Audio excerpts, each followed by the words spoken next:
I'd like to call the Tuesday, May 7th, 2019 Papillion City Council meeting to order. Ms. Brown, would you please take the roll? Sunday. Here. Mumgard. Here. Gaines. Here. Glover. Here. Jaworski. Here. Klug. Here. Stube. Here. Ingberg. Here. Would you please join me in the Pledge of Allegiance?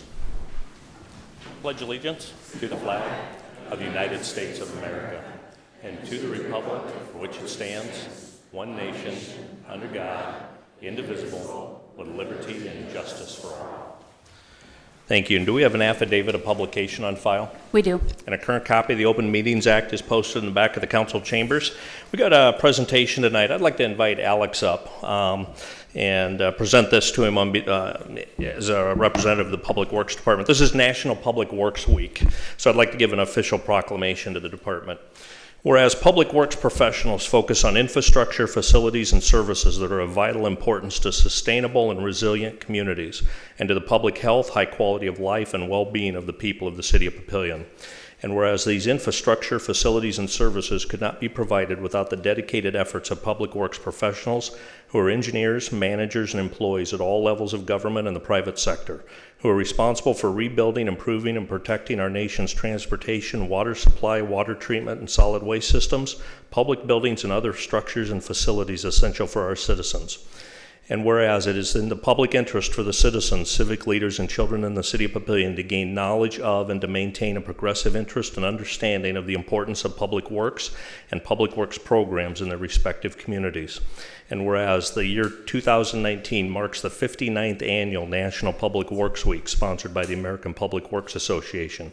Now therefore, I, Mayor David Black, by virtue of the authority vested in me as Mayor of the City of Papillion, do hereby proclaim the week of May 19th to the 25th, 2019 as National Public Works Week in the City of Papillion, and I urge all citizens to join with representatives of the American Public Works Association and government agencies in activities, events, and ceremonies designed to pay tribute to our public works professionals, engineers, managers, and employees, and to recognize the substantial contributions they make to protecting our national health, safety, and quality of life. Alex, on behalf of the department, I'd like to present this to you.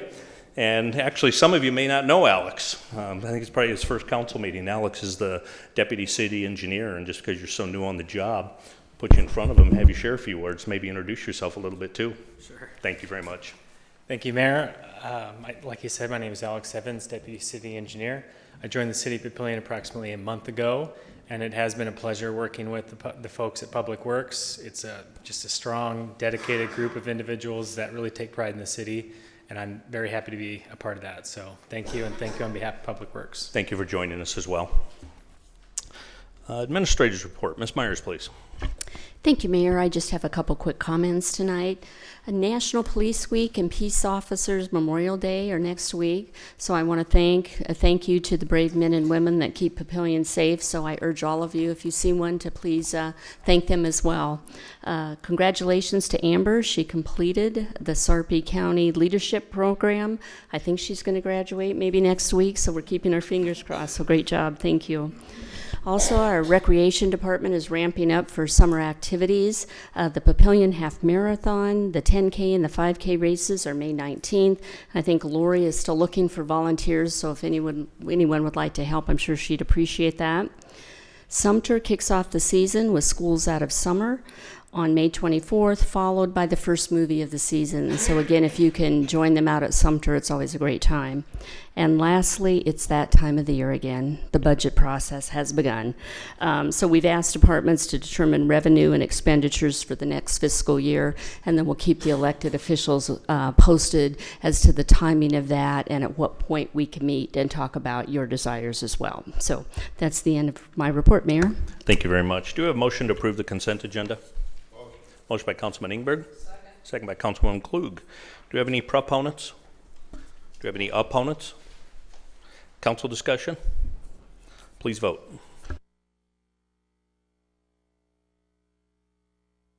Mr. Stube.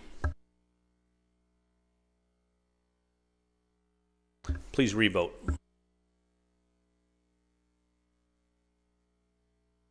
8 yeas, 0 nays. Motion passes. Item D1, Ordinance 1843, an ordinance to amend the fiscal year 2018-2019 budget. Is there a council member that will introduce? Introduced by Councilman Stube. Item D2, Ordinance 1844, an ordinance to approve a modification to existing water rates. Is there a council member that will introduce? Introduced by Councilman Glover. Item D3, Ordinance 1845, an ordinance to amend Section 158.10, Section 158.11, and 158.13 of Chapter 158 of the Papillion Municipal Code to align language relative to the setting of sewer rates with Nebraska Revised Statute 14365.10 and to modify language relative to the multiplier for non-resident rates. Is there a councilman that will introduce? Introduced by Councilman Jaworski. D4, Ordinance 1846, an ordinance to approve a modification to existing sewer rates. Is there a council member that will introduce? Introduced by Councilman Ingberg. Item E1, Ordinance 1840.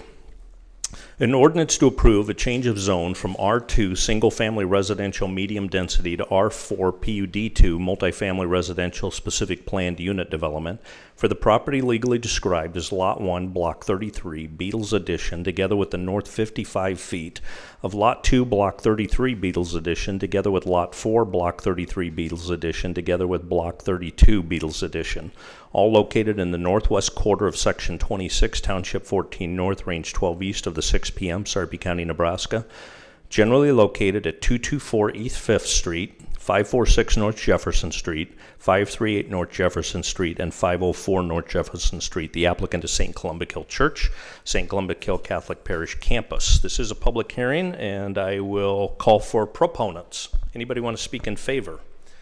And if you'd state your name for the record. I see we've got a lot of people here tonight, so I am going to keep testimony on individuals to 5 minutes. And we'll do that on all items.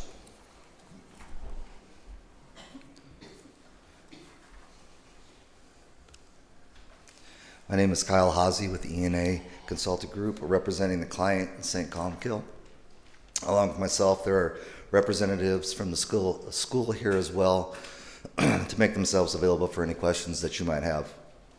The property under discussion tonight is outlined in red as shown here on the aerial.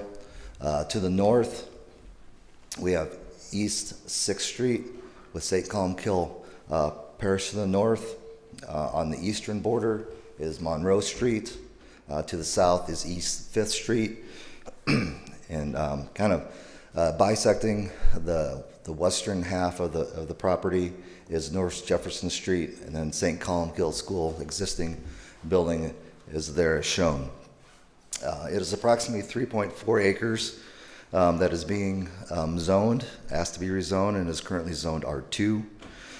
We request the property be rezoned to R4 with the PUD overlay for purposes of school improvements. The PUD will also allow the school to meet current zoning regulations as they have changed, as you imagine, since the school was originally constructed. The PUD also creates a mechanism for the school to be treated not on a lot-by-lot basis, but be treated as an overall campus as well. Prior to our original submittal, we had a neighborhood luncheon on January 12th. We had about 25 people show up for that luncheon to provide information to the neighbors on the project and answer any questions that they might have on the improvements. Since that original luncheon, the school representatives have also made themselves available for multiple one-on-ones with any neighbors that had any questions. The exhibit that is up there now shows the proposed site plan changes. Outlined in black here is the existing building, and then in blue is the improvements to the south. Those school improvements will include new classrooms, updated outdoor play areas, new meeting space, and a new gymnasium. Here's kind of a blow-up area, and show a little bit more color on there so it's a little bit easier to read. The tan area is the existing building, and then what is shown in blue is the area of improvements. To the east and to the west are the updated outdoor play areas, and then we've also improved the circulation of the parking adjacent to the building to the west as well. Under this proposed building, there is an existing building there as well. That building will need to be demolished for the construction of the new building.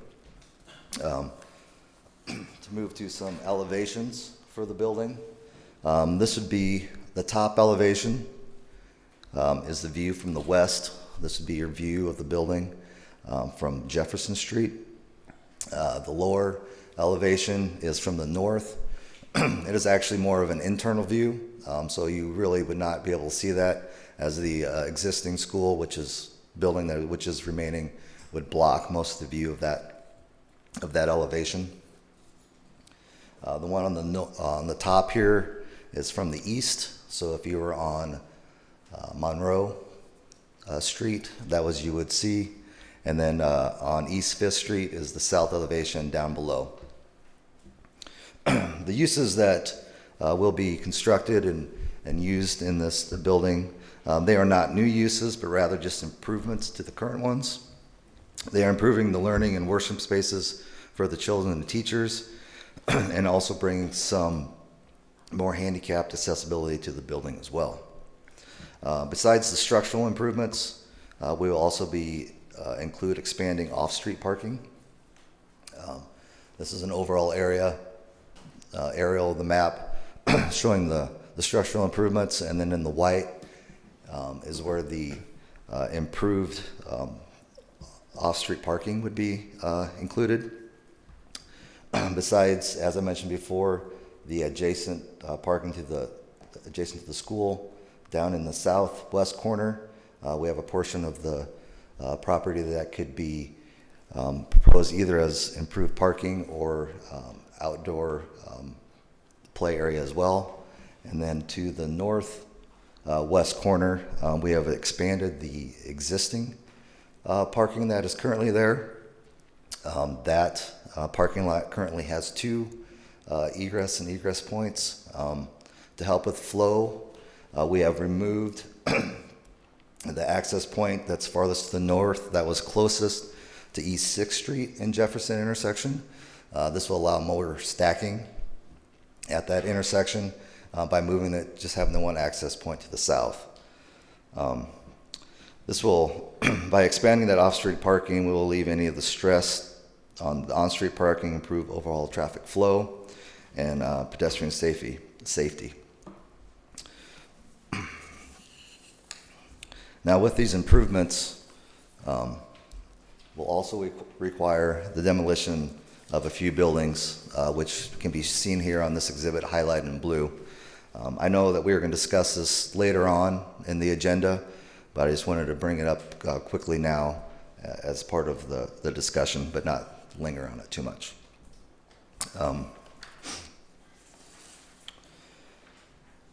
This exhibit shows the improved landscaping plan.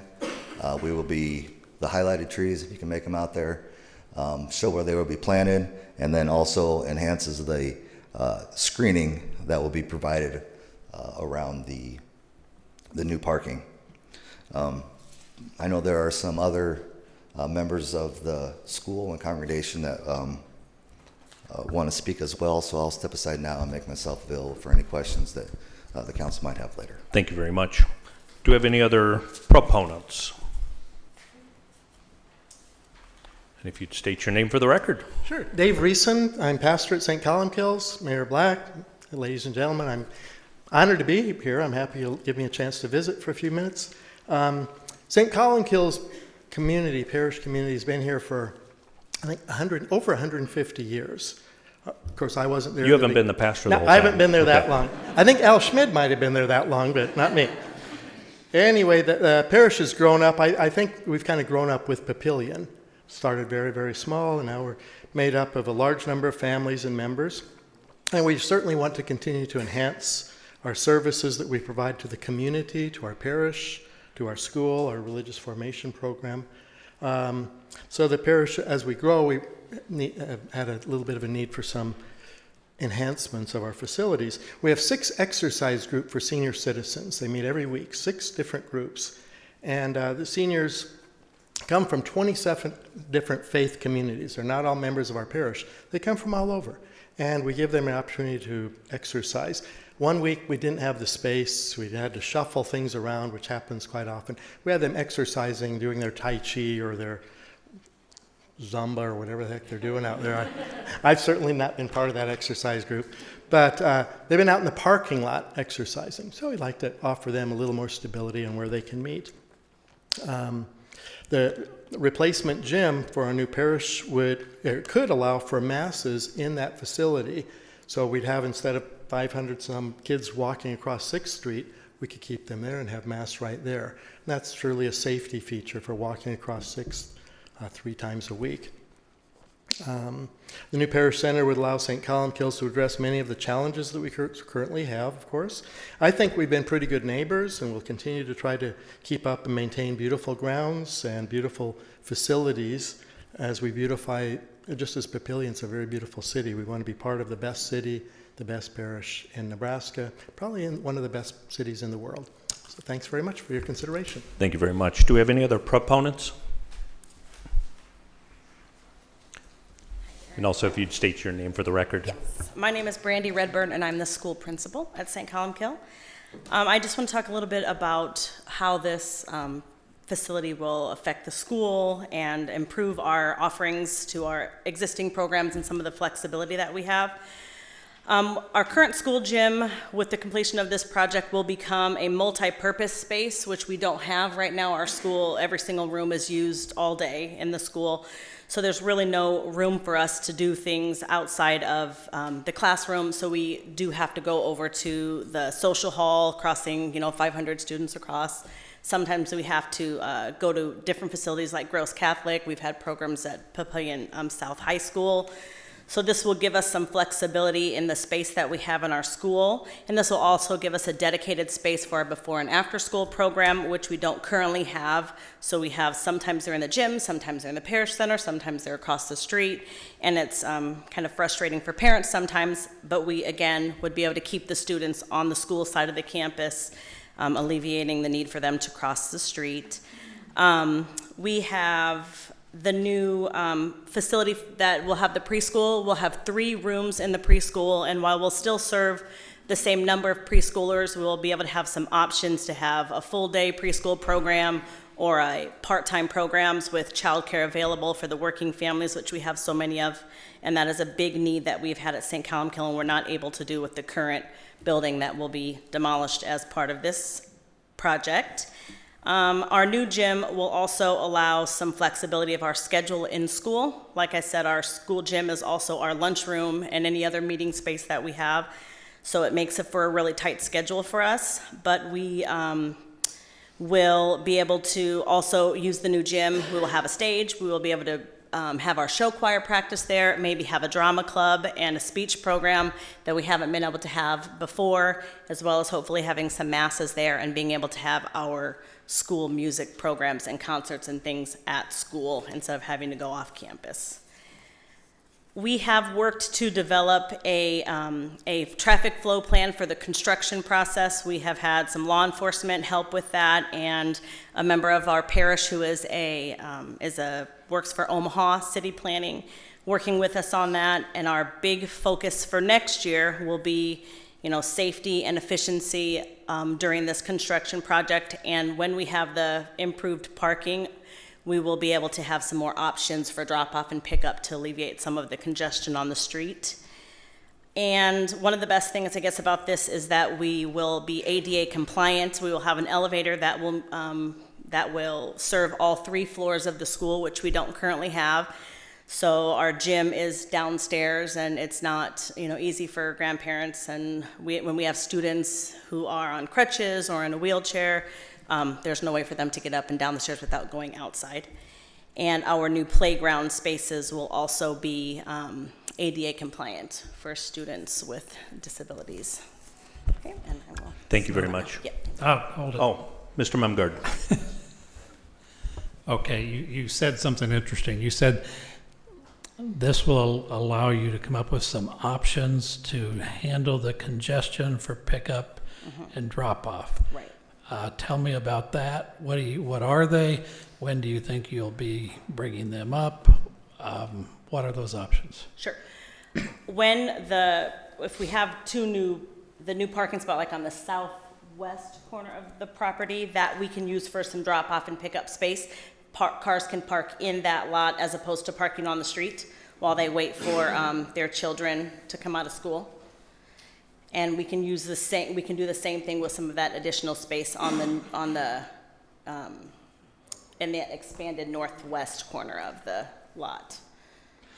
Okay, I noticed that between maybe you're not the one, maybe the architect or the engineer should answer this, but obviously there's properties on the west side of Jefferson Street between the two parking lots that are not part of this plan. And the information tells us that someday that we may have to, in the future, adjust the boundaries. Is it the plan of the church then to gain control of those properties and then ultimately have the entire west side of Jefferson Street?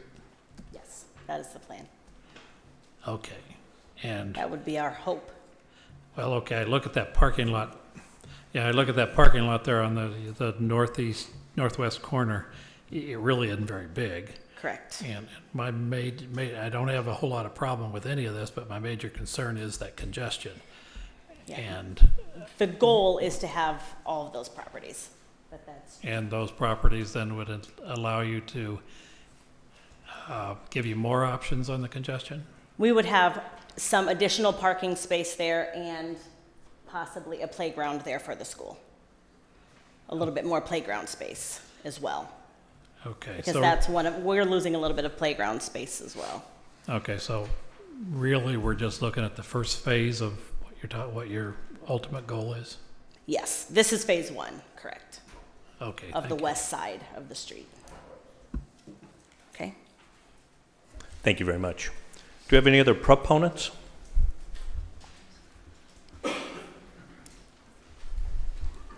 Welcome. I'm Doug McWilliams. I have a residence at 636 Bailey Circle, but I also have a property as a neighbor, which is 446 North Jefferson. But I also serve as St. Columkille's liaison to the neighborhood. So as a neighbor, I was invited like the others to the January 12th meeting where there was a lunch there at St. Columbkille, a presentation, and a lot of information that was very helpful. The building that I saw there will improve the look of our neighborhood there. The landscape looks really nice. I'm particularly, to help answer that question on the pickup and drop-off area, excited because my daughter's salon is right there. In the morning and for drop-off and pickup for school, it's a little more congested there, so that corner there will really help that flow. Just lots of good communication from that. So as a liaison, our goal was to be a good neighbor. So we've gone out, we've tried to listen to the concerns of the neighbors. We've helped to improve or fix them. We've given updates as needed. For example, we've asked the City of Papillion Police Department and Chief Bose if they would be interested in having some drills and exercises in that house that's up on the northwest corner, just shy of that parking lot. And they're going to do some exercises in there, and they're going to burn. And so we went out and had the neighbors that were affected by that. Today I was there. In fact, one of the neighbors is here today, that I was at his house today and explaining that the fire department was going to come there to try to have them be aware of what's going on. So, thank you. Thank you very much. Any other proponents? And if you'd state your name for the record. My name is Mary Kosicki. I own property on 404 North Jefferson Street, which is just south 1.5 blocks and on the west side of Jefferson. I've lived there since 2005. I've also been a parish member of St. Columbkille since 1998. My daughter went to school there, K through 8. I also have had 9 nieces and nephews that have attended school there. So just a couple of things I wanted to bring up. I know with the whole traffic, that's been a big topic here. I guess one of the things is it's just a temporary congestion that's experienced for maybe 10 or 15 minutes when kids are getting dropped off and picked up after school. So I haven't seen it as a huge burden. I think that the school does a real good job. They have adult faculty staff members that act as guards for crosswalks, and I think they've done an excellent job with that. And I also think that the parish has done a real good job with communicating with us as neighbors to ensure that we're aware of what's going on and the potential changes for the neighborhood.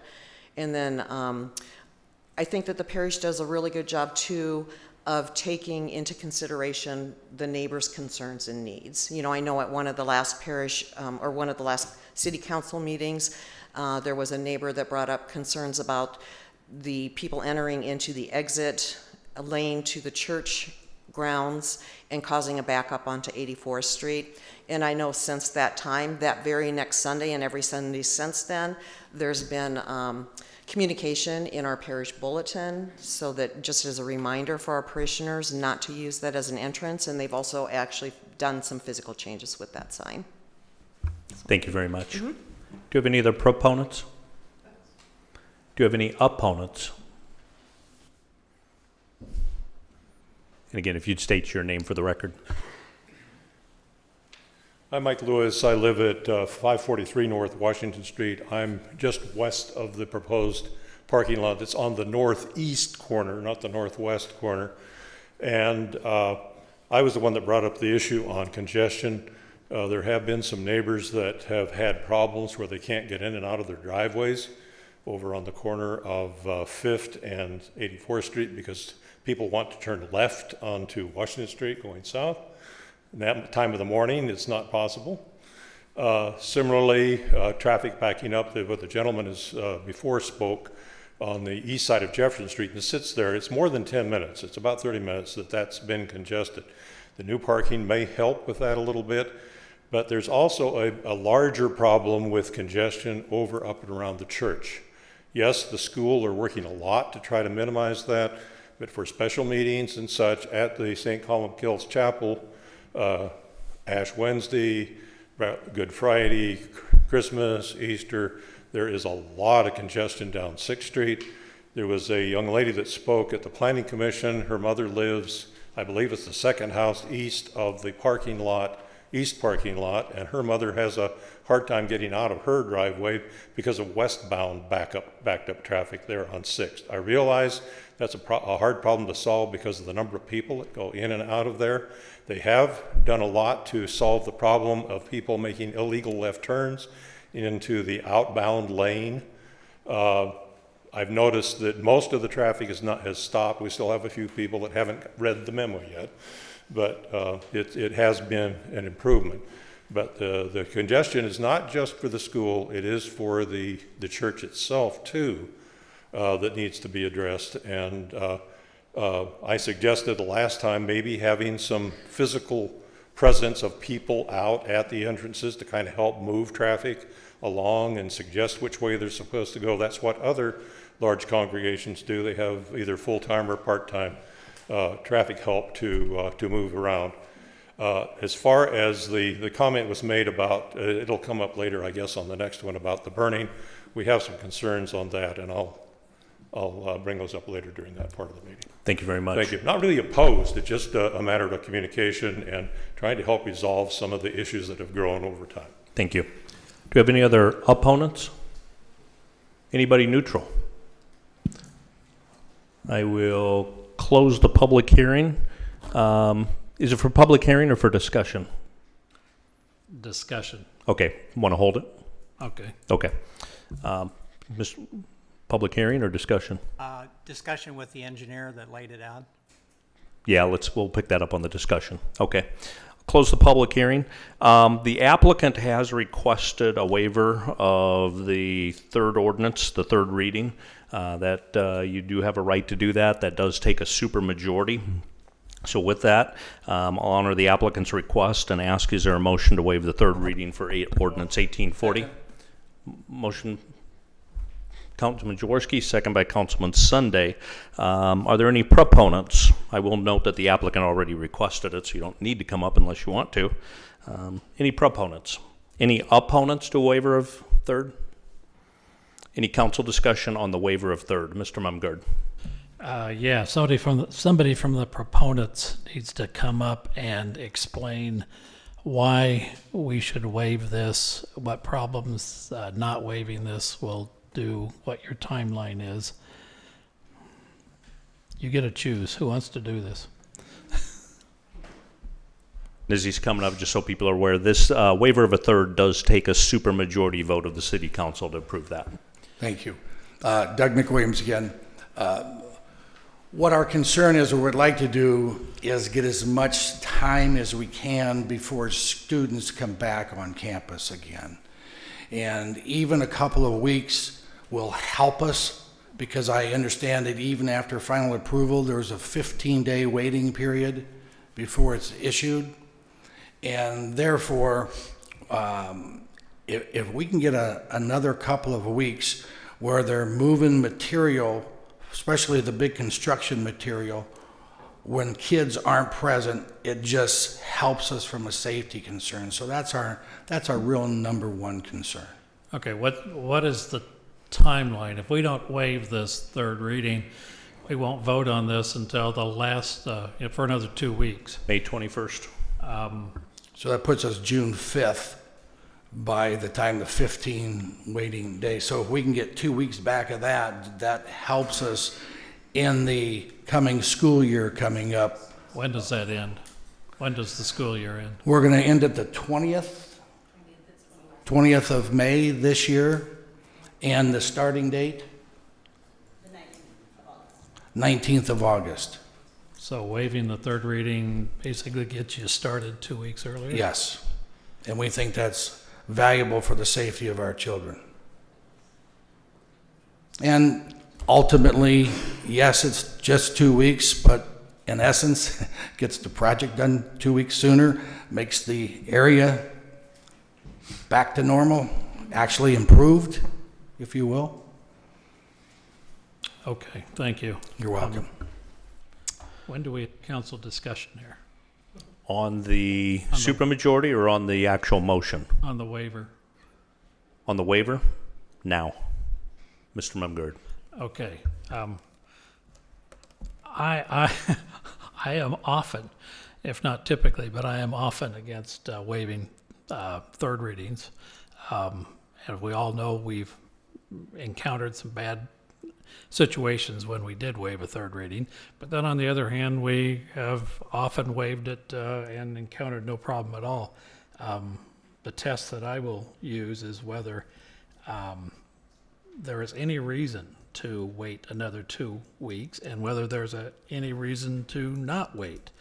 They've explained the reason not to wait.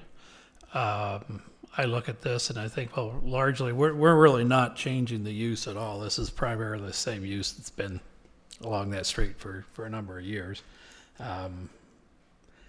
The opposition generally relates to the congestion. I don't see how waiting another 2 weeks is going to make any difference on what does or doesn't happen with the congestion.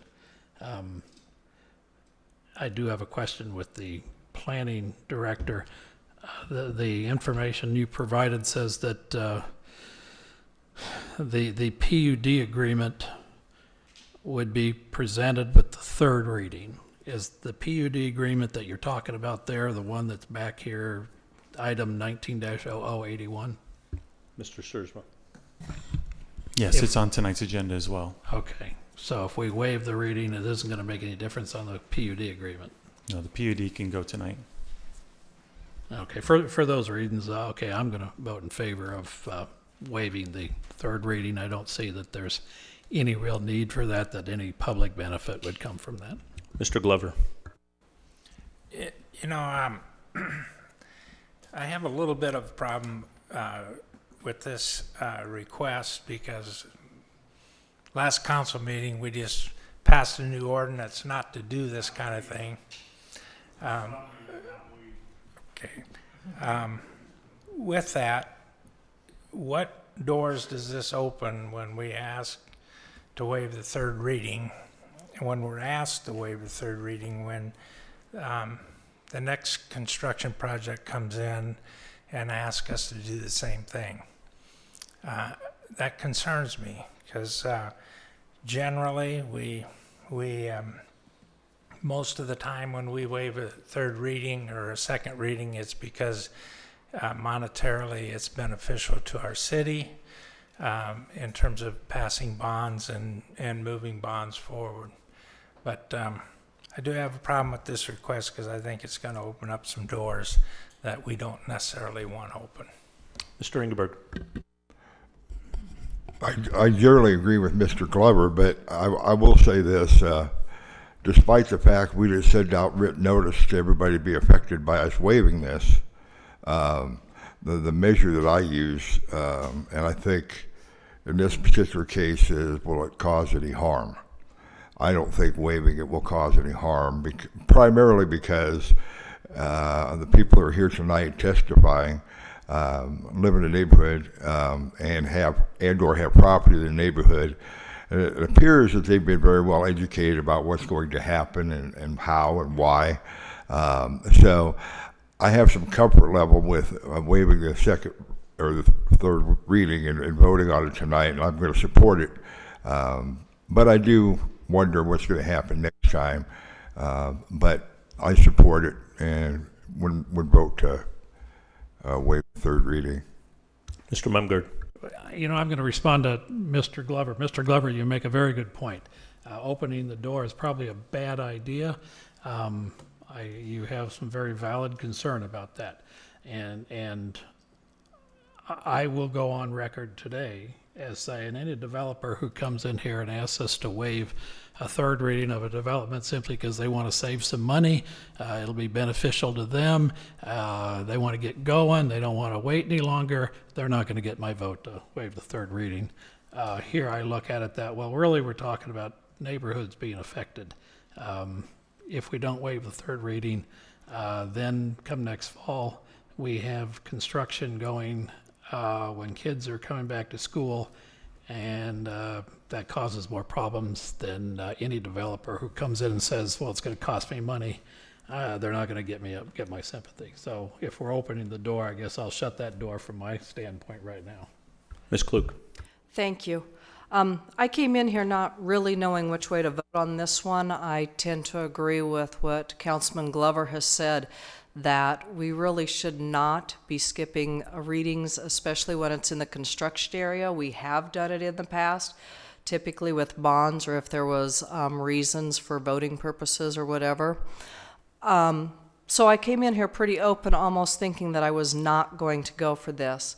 I will tell you my mind has been changed this evening when I understood that school was going to be out for St. Columbkills, that there is actually a reason to do this beyond just trying to save time, but that the students won't be there and that it is becoming a safety issue. So while I do not agree with waiving these, especially on construction, I am going to support it just simply because of the school timeline and the timeliness in which you're getting out. Mr. Jaworski. And I'm going to say it's pretty much the same thing. I agree with you too, Mr. Glover. This could be opening the door, but also in the same sense what Mr. Mumgard said, this is a special instance or special circumstance where we're dealing with kids and we're dealing with safety. Get it started as soon as we can. And I agree with, again, with Mr. Mumgard. If somebody else wants to come in here just to save money or to speed their project up, it won't happen. This is strictly for the safety of the kids. Mr. That's Sunday. why I'm supporting it. Thank you. I do agree that this is a special situation for the safety of the children, as well as I think for respecting a long-standing, integral part of this community. St. Columbkille's been there since way longer than any of us have been alive, and I think that deserves some consideration too. So I'm going to vote in favor of waiving the third reading as well. Thank you. Any other council discussion? If not, please vote. This does take a super... Oh, I'm sorry. Mr. Glover. I just want to follow up. I never intended not to vote against this issue, I just wanted to bring out the fact that we spent a great deal of time designing an ordinance that would prohibit us from doing this kind of thing, and then we turned right around the very next meeting and find a reason to approve it. So hats off to St. Columbkill. I have a daughter. Wait, this side of the room. I have a daughter and a son-in-law and 2 grandchildren that go to church there, so I would never vote against anything. I just want to bring out that we're being a little inconsistent. Thank you very much. Please vote.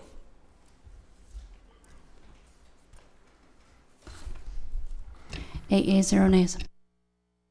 Motion to waive passes, so we're now to is there a motion to approve ordinance 1840? Motion by Councilman Jaworski, second by Councilman Gaines. Any other council discussion? Mr. Mumgard, did you have something for the engineer? Nope, okay. No other council discussion, please vote.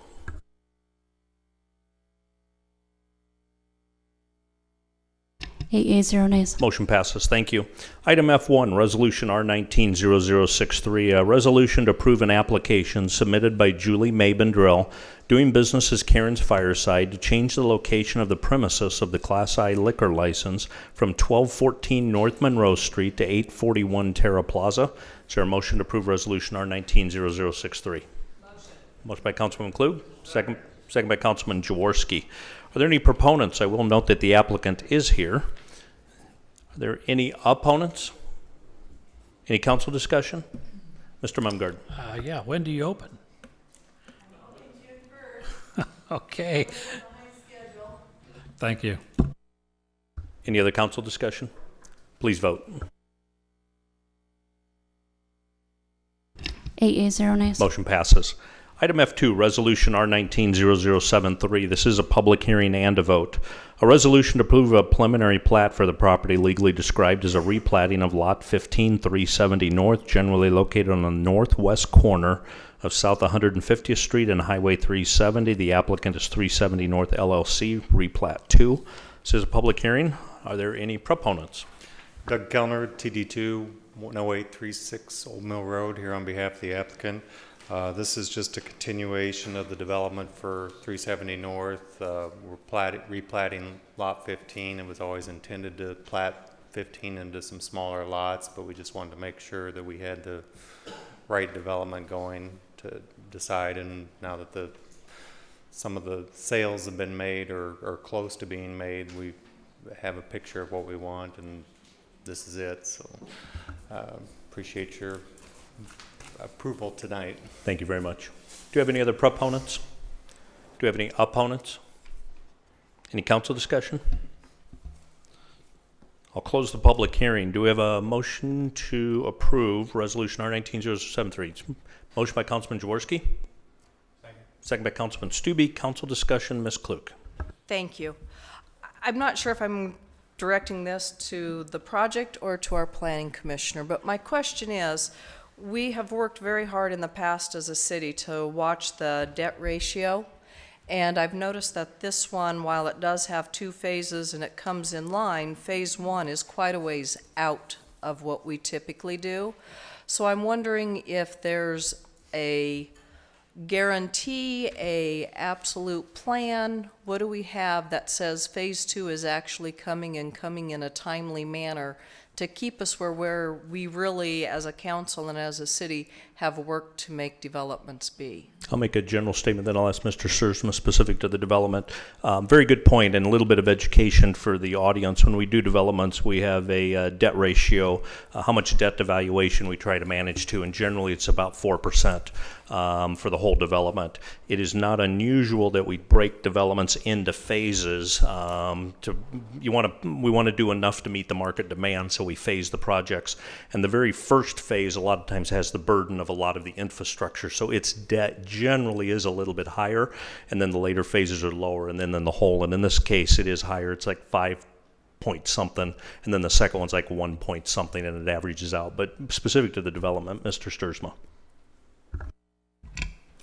I think you've already answered the question, Mayor. It is typical for a phase project for the infrastructure cost to be higher with the first phase. It is something that we look at, and we do try to spread it out or get some assurances of what happens if future phases don't happen. In this one, it's commercial development, and so our confidence is really high that there'll be sufficient valuation, even if only the first phase happens to cover the debt.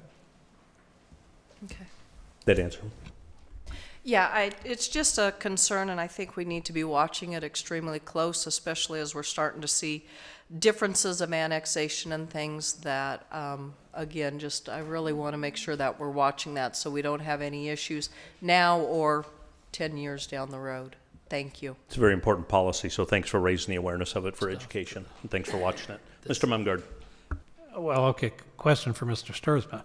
If we have two phases and they have two different debt ratios, when it comes time to annexation, what do? Do we average those? Do we do them separately? How does that work out at the time of annexation?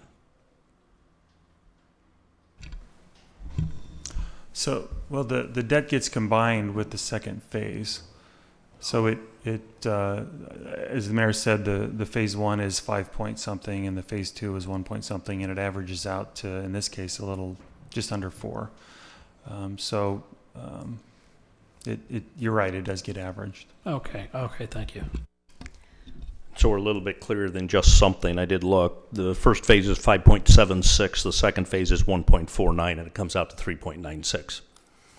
Any other council discussion? Ms. Klug. So now I've got to ask, based off of Councilman Mumgard's question, have we in the past, maybe this is a Chris question, have we ever seen in our annexation policies where we annex before the phase 2 starts? Have we ran into those issues, or do we always make sure the phases are together and it truly is one development? The times we've done a preliminary annexation on commercial is usually when sales tax is involved. Settlers Creek is a good example. That was a whole project, but then the commercial part had sales tax, and we were able to factor that in. So we did a partial annexation, and we grabbed the commercial area and we grabbed a proportional amount of the debt because the sales tax then offset it. Proportional. Right. That's what I was looking for, proportional. Thank you. You're welcome. Mr. Sunday. Could I ask a question about the specifics of the commercial development? Can you just enlighten us a little bit? Are you asking about who or? Yeah, what types of businesses? It'll be a retail type business, and I guess all of the new lots will be retail. One of them is going to be an expansion of lot 2 will be an expansion of lot 14, and basically be one lot. The rest should all be retail. What kinds of retail? Nothing in mind, or just generic retail? No, they're close to making an announcement. I don't think I can make it in a public hearing. I think they wish to make the announcement. So, any big box stores or? Well, lot 1 is a big lot.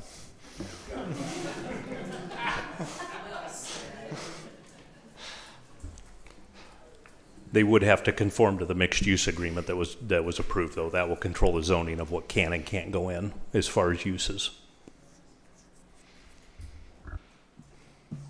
Mr. Mumgard.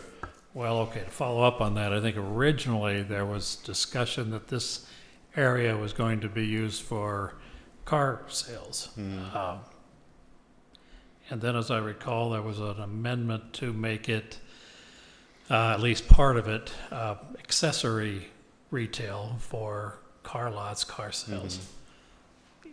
Has anything changed from that? Well, I don't think it was ever intended that the whole area would be that.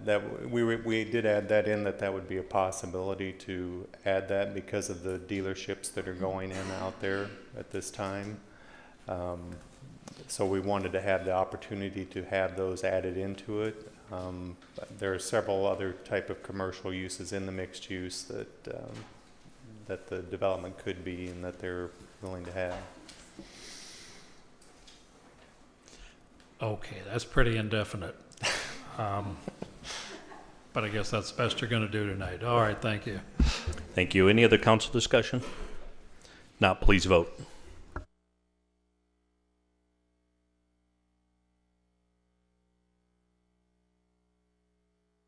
Seven yeas, one nay by Sunday.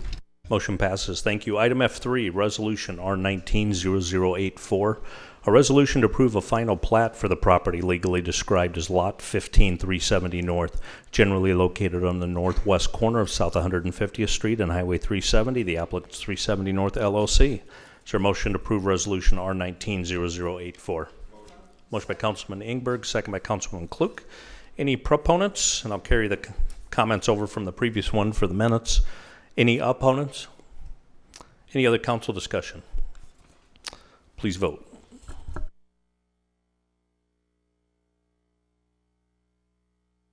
Eight yeas, zero nays.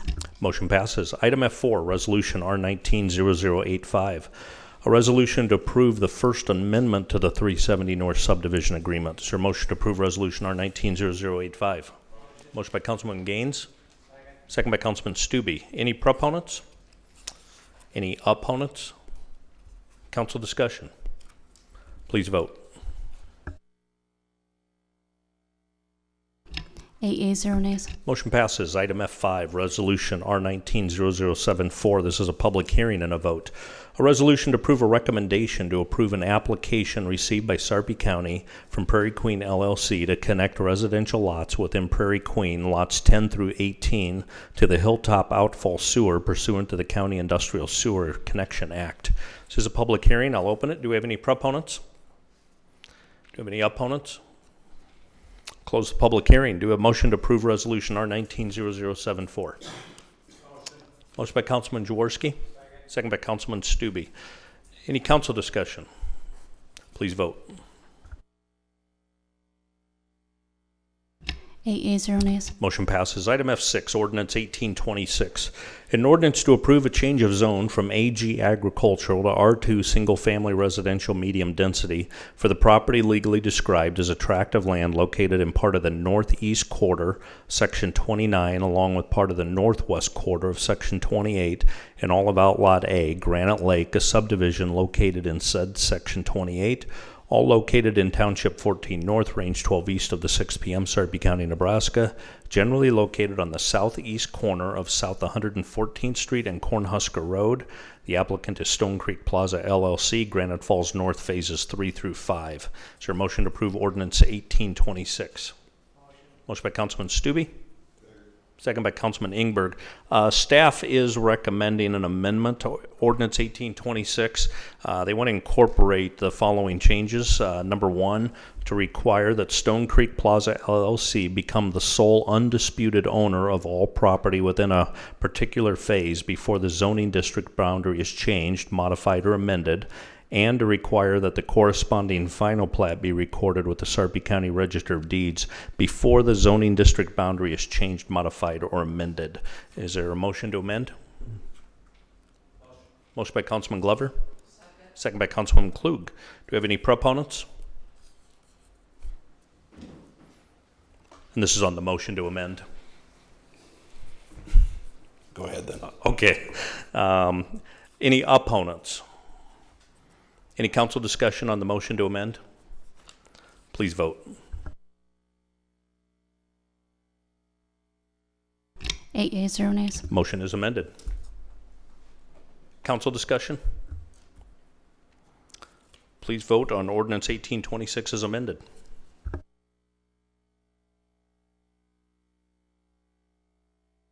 Eight yeas, zero nays. Motion passes. Item F7, Resolution R190075, a resolution to approve a final plat for the property legally described as a tract of land located in part of the northwest quarter of the northeast quarter and part of the northeast quarter of the northeast quarter of Section 29, Township 14 North, Range 12 east of the 6 p.m., Sarpy County, Nebraska, generally located on the southeast corner of South 114th Street and Cornhusker Road. The applicant, Stone Creek Plaza LLC, Granite Falls North, Phase 3. Is there a motion to approve Resolution R190075? Motion by Councilman Stube. Second by Councilman Jaworski. Proponents? Mark Westergaard with the ENA Consulting Group, 10909 Mill Valley Road. So this is the next phase in Granite Falls North. It sits just to the north, the existing 2 phases, 113 lots. It'll be part of Jerry Torzon's Richland homes, same as are being built in Granite Falls North. So we've complied with all of the conditions, so we ask your approval. The condition of the filing extension and also the amendment you made just have to do with Jerry's closing schedule on the property. So those conditions are fine with us. Thank you very much. Do you have any other proponents? Do you have any opponents? Any council discussion? Mr. Mumgard.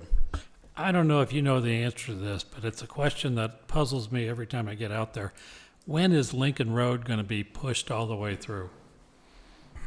You know, I was out of town last week, but Lincoln Road, the first half was poured, the last piece, so that will make it complete. I think the second half got poured too, so I think you'll see it open to traffic here in the next week or so. It's about time. Okay, thank you very much. Thank you. Any other council discussion? Please vote. 8 yeas, 0 nays. Motion passes. Item F8, Resolution R19-0076. A resolution to approve a filing extension until December 31st, 2019 for the Granite Falls North final plat for Phase 3 for the property legally described as a tract of land located in part of the northwest quarter of the northeast quarter and part of the northeast quarter of the northeast quarter. Section 29, Township 14 North, Range 12 East of the 6 p.m., Sarpy County, Nebraska. Generally located on the southeast corner of South 114th and Cornhusker Road. The applicant, Stone Creek Plaza LLC, Phase 3. Is there a motion to approve Resolution R19-0076? Motion by Councilman Jaworski, second by Councilman Gaines. Any proponents? Any opponents? Council discussion? Please vote.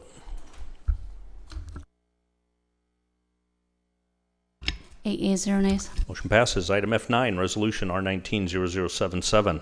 A resolution to approve the Fourth Amendment to the Granite Falls North Subdivision Agreement. Motion to approve Resolution R19-0077. Motion by Councilman Stubbe. Second by Councilman Jaworski. Any proponents? Any opponents? Council discussion? Please vote. 8 yeas, 0 nays. Motion passes. Next is item F10, Resolution R19-0080. This is a related item to the earlier one with St. Columbia. This is a public hearing and a vote. A resolution to approve a special use permit to authorize improvements within the downtown overlay district for the property legally described as Lot 1, Block 33, Beatles Edition, together with the north 55 feet of Lot 2, Block 33, Beatles Edition, together with Lot 4, Block 33, Beatles Edition, together with Block 32, Beatles Edition, all located in the northwest quarter of Section 26, Township 14 North, Range 12 East of the 6 p.m., Sarpy County, Nebraska, generally located at 224 East 5th Street, 546 North Jefferson Street, 538 North Jefferson Street, and 504 North Jefferson Street. The applicant is St. Columbia Church. It is a public hearing. I'll take all the comments from the previous one, carry it over to this one for the record, but if we have any other proponents or anything else to mention. Kyle Hazy with ENA Consulting Group, representing the client, St. Columkill. As mentioned previously in the before approved PUD, there are all 3 buildings that need to be, I guess 4 buildings that needed to be demolished as part of the process. There's 2 residential units on the west side, along with the garage, and then there is the existing building that's part of the preschool for St. Columkill. We needed the special use permit for this demolition due to the fact that these properties are located within the downtown overlay district or adjacent to the downtown overlay district. Thank you. Thank you very much. Do we have any other proponents? Do we have any opponents?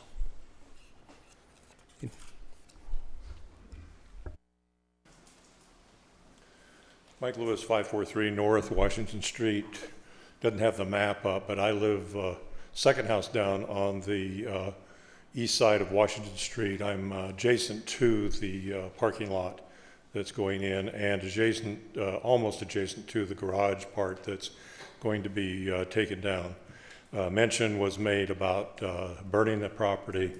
In the past, little history, we had a travel agent just south of my place. Had an unfortunate fire one night, and the fire department did a great job of trying to keep it off my house. but I've had experience with fire burning close to my place. And when you burned on Jefferson Street, you had some problems with trees and some other adjacent houses down there that the fire department had to really do some hard work to help prepare. I've got a tree that's right near the back of my property that I'm quite concerned about. There's also just north of that house that you're going to burn, there's a wooden fence within 25 feet of the house. Hopefully that'll come down before the fire is going to get done. The house to the south of that property is fairly close. It's closer than the travel agency house was. And really concerned about collateral damage with that particular situation. I'm going to ask Chief Bowes, Fire Chief, if you can offline meet with them and talk about what the contingency plans, how it works, and see if then that we can have a direct one-on-one conversation. Yeah, I with the appreciate chief. that, but you understand my concern. I know on Lincoln, you guys had some challenges down there. Before you leave, can you make sure we have your contact information so the chief can reach out? Sure. Okay, thank you very much. Yes, he knows my wife well. Okay, thank you very much. Any other opponents? I'll close the public hearing. Do you have a motion to approve Resolution R190080? Motion by Councilman Ingberg. Second by Councilman Stube. Any other council discussion? Please vote.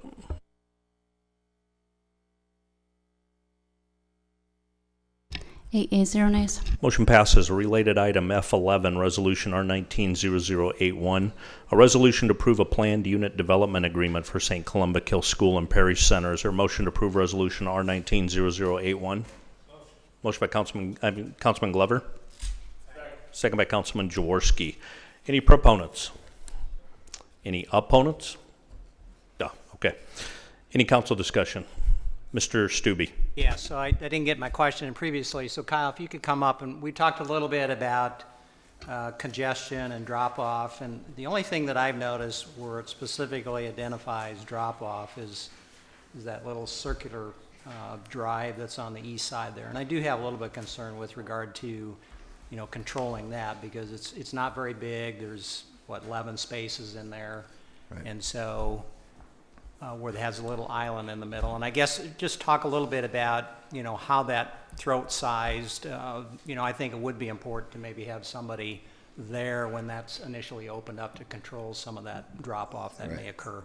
And I do not believe in, I'm not as familiar with the circulation pickup as maybe some of the staff that see it every day are. So I don't know if I'm the best person to answer your questions, but I do not believe that is the main pickup and drop-off point. Is that correct?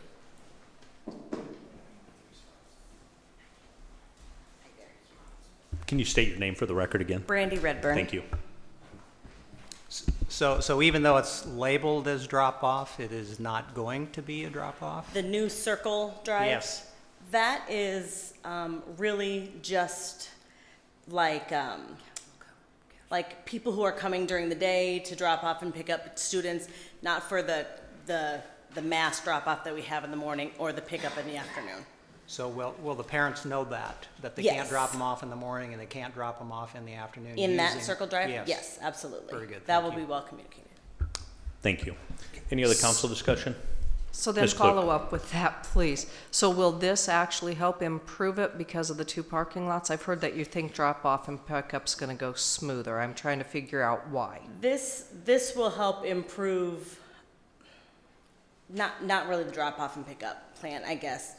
We will have on this corner here, instead of the cars backing up down the street, they will be able to park in that lot and wait for their children to get out of school. So we have cars that sit here, and we have cars that sit kind of here going down towards the library, but we will move those cars into this area. That makes sense to me. And they can also use this space over here. We do use some of this for teacher parking, but we won't need all of it. And we also use this north lot for drop-off and pickup. Excellent. Thank you. Yes. I'd also like to say that just in general, my experiences with PUDs have not been overly friendly towards the city. That was prior to Mr. Stursma coming on, so I am going to absolutely approve this, even though my history tells me I should be leery. So just as we move forward, that's just kind of where I stand, to be completely transparent on it. Well, we don't use PUDs a lot, so thank you for raising that. Mr. Mumgarden. Yeah, I just want to clarify something. When you point to that parking lot there on the corner This one. as parking, well, it's also labeled or playground area. All right, explain to me what your plans are for playground in the future, because you're doing away with your playground on the east side of the street. Right. Yeah, if we need to during the school day, bring students out here to bounce balls and things like that, we will. But it won't be, there won't be like equipment there or anything like that. We would use it similarly to how we use the blacktop at the school now. They might jump rope there, they might, you know, but there won't be any equipment there ever. There's no plan for that. Well, okay, then the two houses there that are between the two parking lots. In the future, our future plan would be. The future plan, here is, we're actively discussing with this particular owner. Can you state your name for the record? My name's Debbie Armentrout. I'm the business manager for St. Columkill. And we're in conversation with this particular owner. We do not own the property as of yet, but we are actively working with them to make an arrangement. Our hope would be then to expand then this parking lot into this one, so that would be double the size basically as a parking lot. And then this unit, if we're able to obtain that land, again, we do not own it currently, but are actively pursuing it, but do not own it at this point. But if we can, we would love to make that a playground. And as we would exit, right here is the main entrance to the school. We would love to have a crosswalk around here, so then they could walk directly into the playground at some point. Again, that's something that would have to be agreed upon by the city planners and all that once, and this would then have to also be included in a future rezoning effort. Okay, I'm glad you brought up the crosswalk, because yes, as I look at this, looking long-term, I can see eventually someday Columkill is going to be on both sides of Jefferson Street. We would love that. Possibly with a house in there, possibly with a not. That's a possibility And I as see well, yes. regular traffic of kids back and forth across Jefferson Street. I guess that's an issue we'll have to deal with in the future, when you get there. When we get there. You might start designing a bridge. How's that? We have asked. Okay. We've asked multiple times. All right, well, that's a future discussion. Okay, but it thank will you. be a concern. Thank you. All right. Thank you. Any other council discussion? Please vote. 8 yeas, 0 nays. Motion passes. Item F12, Resolution R190087, a public hearing and a vote. A resolution to approve a special use permit to allow commercial recreation controlled impact as a permitted use on the property legally described as tax lot 3A1A2, Section 2, Township 1311, generally located at 12370 South 150th. The applicant is Haven 150. This is a public hearing. Do we have any proponents?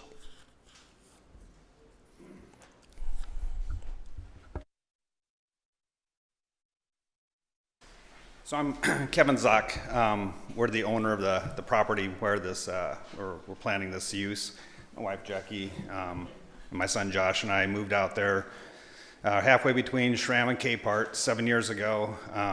There was cornfields completely surrounding us at the time. But my son lives with us. He's just about 25. He's got developmental disabilities. And ever since he was about this tall, he's been going to various recreational therapy programs, a lot of good organizations around the Omaha metro area. And when we moved there, we thought this would be a perfect place that we could develop into to serve that need, kind of give back to the community. So that was our intent. So 7 years ago we started. We've done a tremendous amount of work. We've added some animals. Well, we've first of all cleaned up the property. It was quite a fixer-upper, I guess. We've added some animals. We have alpacas and rabbits and chickens and ducks and so forth. And a couple years ago, we thought the next step would be to have a sort of indoor venue to help support the outdoor venue. because generally when these groups come out, they're planning weeks in advance, and you don't know what the weather's going to be like. So just to have an outdoor venue wasn't real feasible for us. So a couple years ago, there was a barn located off Cape Hart, right by Highway 50, and we thought maybe that would be a good idea to preserve some history and move that over to our property. So before we did that, we met with Mr. Sturzma and some of his staff members, and we said, hey, if we want to do this, we're residents out there, could we possibly have groups like this come out? Would it be legal or whatever? We're learning as we're going. And he said, yeah, you'd have to apply for a special use permit. So we said, okay, we'll move the barn. And he said, and by the way, make sure the fire marshal and the building inspector, building guys come out and take a look at it before you do anything to it. Make sure that it's, going to be built to code and all that, or rebuilt to code, I guess. So that brings us to now. So part of the special use permit, we do have our plans in place. We've met several times with members of the City of Papillion to make sure our plans met all the requirements. One of the things that it's really important to us is accessibility, where ADA is generally a afterthought or a must-do for most new construction or reconstruction projects. To us, it's first and foremost, because we don't want the individuals in wheelchairs to feel second class, if you will. So, the elevator we're going to have is right there. They're going to, right as the approach. So as the other, able-bodied individuals approach the property, the wheelchair is going to be able to get on an elevator, go to the second floor of the barn right there. Some other indoor features that we're doing for accessibility, we've added, instead of just the standard men's and women's restrooms, we've added a second one, a family room that's going to have an adult-sized changing table, because we expect, or we've heard that we will have participants for really special needs that may have adults that need changing as well. So that's our intent. We've since realized that to take this project on, it's way bigger than we ever anticipated. So we know our taxes are going to go up, we're going to have to pay utilities, and we're going to have to, just the cost of doing the renovation and so forth. We're going to try and recoup our money, a little bit of our investment anyway. So we do plan on holding other events out there as well. But the types of events that we're planning are not, not going to be, we're not targeting weddings and family reunions, but more of like corporate events, retreats. We've already got a number of people that said that, hey, it would be a great place to come out. Again, trying to preserve that history with the barn renovation, a little bit of farm life, right on the edge of the city, if you will. As we're going through the planning process, and we really and we've done a little bit of marketing to obviously to test the waters to see if there would be interest. We're getting a lot of favorable feedback from these organizations, and we think it when it's all said and done could be a shining star for the City of Papillion. City of Metro Omaha, because we truly think it's kind of a one of a kind, because we're going into this with the intention of we're not out to make millions of dollars a year by any stretch. We don't want people say, oh, you could be just like Bella's. Well, no, we want to be about as far from Bella's as possible in terms of access to our property. So we want it somewhat controlled, but yet we think we've got too nice of a place not to share it with the community. So that's our intent. Thank you very much. Do we have any other proponents? Do we have any opponents? Close the public hearing. Do we have a motion to approve resolution R190087? Motion by Councilman Ingberg, second by Councilman Klug. Any council discussion? Please vote.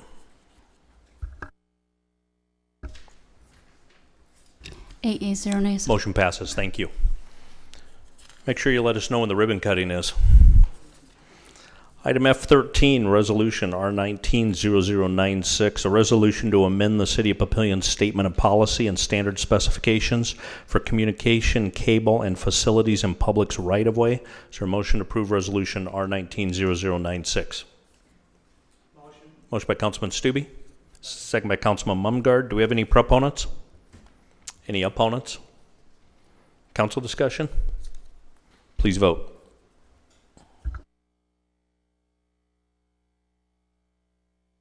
Eight yeas, 0 nays. Motion passes. Item F14, Resolution R190097.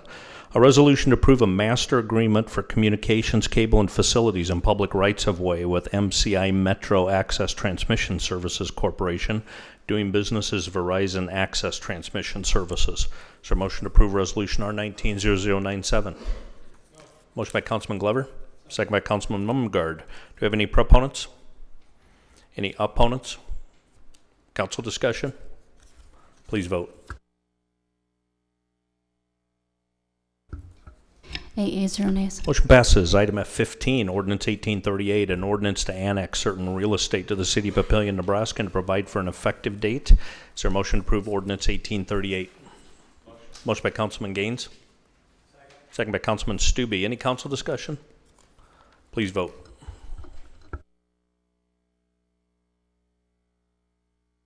8 yeas, 0 nays. Motion passes. Item F16, Ordinance 1839, an ordinance to change the official zoning map of the City of Papillion in accordance with Section 20532 of the Papillion Municipal Code, to adopt a zoning map and to apply existing or future zoning regulations, property use regulations, building ordinances, electrical ordinances, plumbing ordinances, and all other regulatory ordinances of the City of Papillion pursuant to Nebraska Revised Statute 16901 and to provide for an effective date.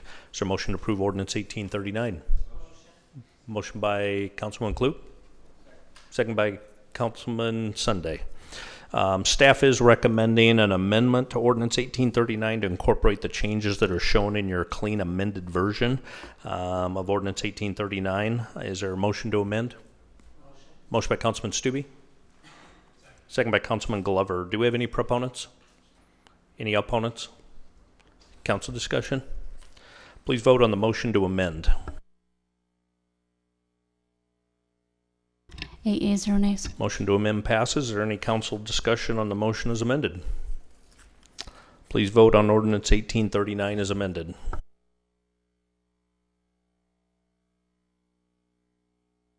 8 yeas, 0 nays. Motion passes. From the last couple of weeks, I believe both F&A and Public Safety Committees have met. Any reports from those?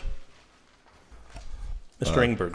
Thank you, Mayor. On behalf of the F&A Committee, we previously recommended to the council to move forward in the process for the annexation part 2, which includes some area SID areas and 2 commercial properties. We went back and revisited it because Councilperson Klug was not able to attend the other meeting and brought up some concerns and some questions, as did Councilman Glover. So we met again and discussed it, and we suggested as a committee some tweaking of the annexation process, which we will leave to Chris and the staff to do. In the end, we recommend moving forward the same timetable as we did previously. So that's going to move forward with the same way we recommended before. This was not an agenda item, but I want to mention as a piece of information for the council. You may recall when we were doing the wastewater study, one of the things that were on our agenda to discuss was water meter replacement plans and so forth. We were going to come back within 90 days with a recommendation. However, we were going to push that down the road a ways for a couple of reasons. One, we're waiting to determine if there's any grant possibilities out there to help with the process. And second of all, to give the staff, frankly, a little breathing room because they've been absolutely buried with annexation and other issues. So that will be forthcoming, but don't look for it by the end of June. It's going to be down the road just a little ways, but it'll be in timely fashion. Thank you very much. Any report from Public Safety tonight? Yep, thank you, Mr. Mayor. Gaines. Public Safety Committee met tonight. We were discussing a couple of issues. The first being the safety at a pedestrian crossing at Rawhide Road and 96th Street. The second was the speed limit south of Highway 370 and 96th Street, specifically the area close to the Walgreens there on the corner. The Public Safety Committee made 2 recommendations. The first being that the speed limit be reduced from 45 miles per hour to 35 miles per hour on 96 from Buckboard north or south to Elaine. The second thing that we recommended out of committee was to install a pedestrian activated lighted pedestrian crossing signs.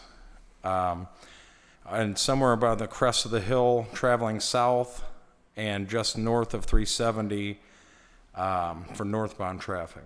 So those are the 2 recommendations that came out of that meeting. Thank you very much. You're welcome.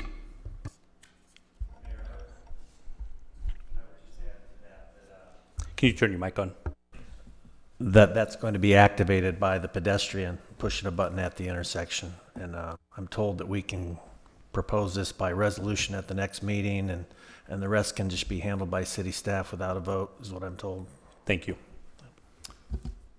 Mr. Ingberg. Just a quick question, because normally when we make changes in traffic or controlling traffic and speeds and so forth, we usually do it through the warrant process to make sure that we're consistent and we don't just place stop signs as we did years ago just because somebody wants them. Is that the case? I made my direct to the police chief or whomever, but usually we test for, do warrants on changes in traffic control. Was that done in these 2 instances, do you know? You're going to look to Alex or the chief? We looked at this issue, me and Jeff Thompson, and so we actually involved our staff and went out and did a survey, and these were the recommendations that we both came back with and presented. Thank you. Any comments from the floor? No comments from the floor? Any other council comments? Just from the last couple of weeks, I know Mr. Mumgard attended. The Bellevue Chamber had a mayor's forum. They had all the mayors of Sarpy County plus Plattsmouth and Ralston give presentations on what's going on kind of in our little trade area. We've had several ribbon cuttings. Schmidt Law, small office that's starting up and growing.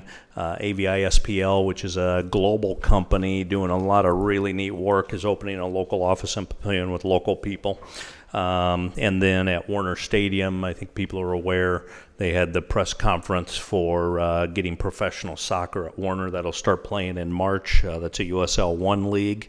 And then they also had the ribbon cutting for Sarpy Tourism out there as well. So it's been a busy week with openings. Ms. Powers, Ms. Ambers, and I attended a wastewater agency meeting, and that's progressing well. I would anticipate probably in 60 days there might be some items coming to the council for you guys to actually consider and vote on related to the wastewater agency and where we're going there. Had a Cooperation Best meeting, and that was kind of their wrap-up of the year.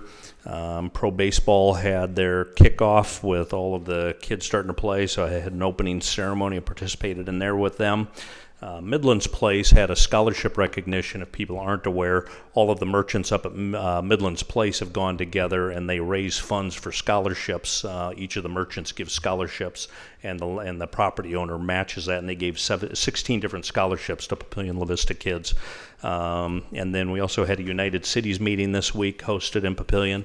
Main item was just trying to stay up on the legislation that's going on right now. I think there's about 20 days left in the session. I think starting tomorrow they'll go to long days. Main thing I think is LB 289, the Nebraska Advantage replacement, and then 5G is the main topics. LB 289, that's the one with property tax relief and trying to figure that whole thing out. And from what I understand today, those conversations aren't going very well in the legislature, so I don't think anything's being passed right now. So it'd be interesting to see how that plays out. But we're really trying to understand what the impact is to the cities and our budgets with what the legislature's doing. So that's the main updates from the last couple of weeks. We do have a closed session tonight.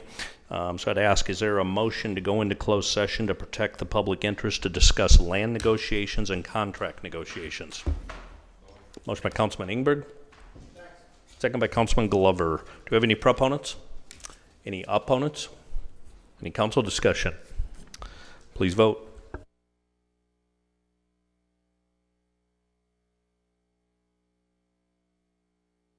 8 yeas, 0 nays. Motion passes. I'll restate for the record, the purpose of the closed session is only to discuss land negotiations, contract negotiations. Closed session will include the mayor, city council, city administrator, assistant city administrator, city attorney, city clerk, and the planning director.